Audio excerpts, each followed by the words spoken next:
นี่คือบริเวณน้ำพุงบ้านตะงอยอำเภอตะงอยตอนเช้าวันพุธมื้อนี้ผู้ค้าปลาดอกคำปลาส้มพาเบิ่งมาส้มน้ำพุงบ้านตะงอยอำเภอตะงอยตะเวนกำลังขึ้นมื้อนี้วันพุธได้มื้อนี้ผู้ค้ามาเที่ยวบริเวณพญาตะงอยบ้านตะงอยด้านหลังของตลาดวันพุธบ้านตะงอยเลยผู้ค้าได้มาว่าโมจายืนเว้าอยู่ในบริเวณน้ำพุงบ้านตะงอยสถานที่ท่องเที่ยวของไทยตะงอยบ้านตะงอยเขาเจ้าเห็นไหลงามเลยเห็นไหลน้ำพุงบัวต้องย่ำเจือมันพังเลย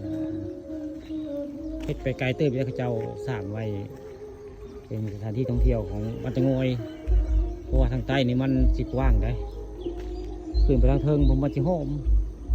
ทางบ้านม่วงทางบ้านห่างสิหอมเป็นน้ำพุงบ่คือได้ตะงอยมันกว้างนะความกว้างสิมันเป็นไร่มันมากเป็นไร่ไปแล้วความกว้างของน้ำพุงมองเขาเจ้าจกมีทางซ้ายขวาได้ข้างน้ำพุงนี่ตอนเช้าวันนี้จะพามาเบิ่งน้ำพุงแล้วก็พามาเบิ่งมันตะเวนกำลังขึ้นผู้ค้ากับมาแต่ว่ามาพร้อมตะเวนมือมาเช้าได้พาพี่น้องมาตลาดหนักวันพุธมื้อนี้พาผู้ค้าใสคนบ้านท่าอ่างพาเดี๋ยวมาอยู่ในบ้านโคกซ่านี่แหละผู้ค้ากับเพิ่นมาพัวอยู่หั่นผู้ค้ากับมาเอาเมียอยู่หั่นก็เลยได้มานำกันง่ายๆเพิ่นมาชวนเพิ่นอยากมาร้านนัดวันพุธแล้วจะมาประจำได้เลยใส่หรือว่ายายใส่เลยพาเรามาผู้ค้าก็ได้มีโอกาสได้มาถ่ายทำด้านหลังก็เป็นห้องน้ำได้นี่ห้องน้ำของนี่แหละตลาดนัดวันพุธนี่แหละใครมาวันพุธก็มานี่ละมาห้องน้ำนี่ดูมาเที่ยวพญาตะงอยกับมานี่ห้องน้ำทางนี้ได้ทางด้านหลัง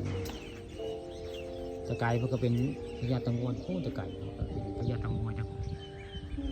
เขาจะปลูกไว้ในตะหลังในแห่งหลังนั้นนึกเต่าก็ได้นี่แหละบริเวณน้ำพุงวัดตะงอยแล้วนี่หาปลาทองคำมาประจำแถวนี้เพราะเฮือนใกล้นี่เด้ก็เลยมาอยู่เรื่อยอย่างเงี้ยข้ามาเรื่อยว่าที่มาถ่ายบ่อยแต่ว่าเป็นภาพใหม่เนาะภาพใหม่ประกาศสิบุคือเก่าได้คือว่ามาจากมือคือว่าตะเวนนี่แล้วนี่บางมือมันก็ตะเวนก็ขึ้นกับบุเห็นตะเวนมือนี้เห็นตะเวนคักได้มือนี้บรรยากาศคักตะเวนมือนี้